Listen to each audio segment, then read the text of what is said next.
think you know what you're doing and what you want, but do you really?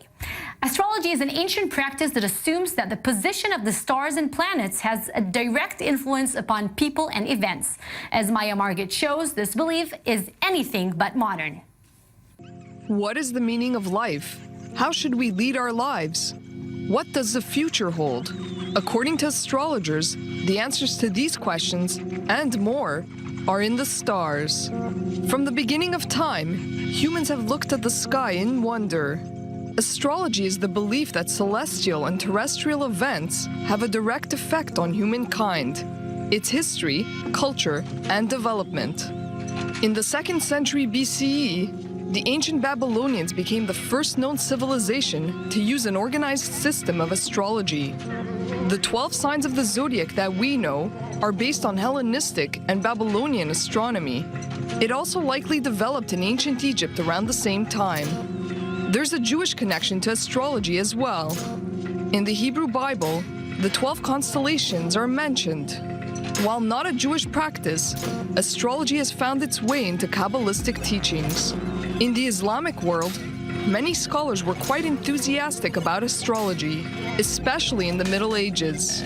Muslims studied astronomy to determine prayer times and the correct orientation of a mosque. But many now consider astrology haram or unlawful because of the belief that only God can know the future. In China, astrology flourished during the Han Dynasty 2,000 years ago. The Chinese New Year is based on a lunisolar calendar with a 12-year cycle featuring different animals.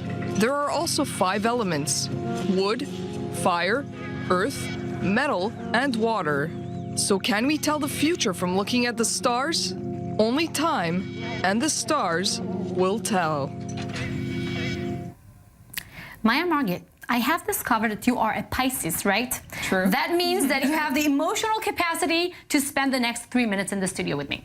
Well, how would you explain the fact that this belief, the belief in astrology, has continued throughout the history or years, whereas other beliefs have faded? I think it's really closely related to man's search for meaning. Mankind has always searched for meaning in different ways, and one of the first ways to look for meaning was to look up at the sky, look at the stars, look at the sun, and try to figure out what it all meant. But aside from this daydreaming aspect, there's also a practical aspect to astronomy and astrology. Astrology was closely connected to astronomy in the beginning, and it was a way for them to map out the seasons, to know when to plant things, to know when to harvest, to know when to carry out religious rituals. And every religion basically has rituals that are related to these specific times of the year, like the winter equinox. You know, you have Jesus was resurrected on the spring equinox.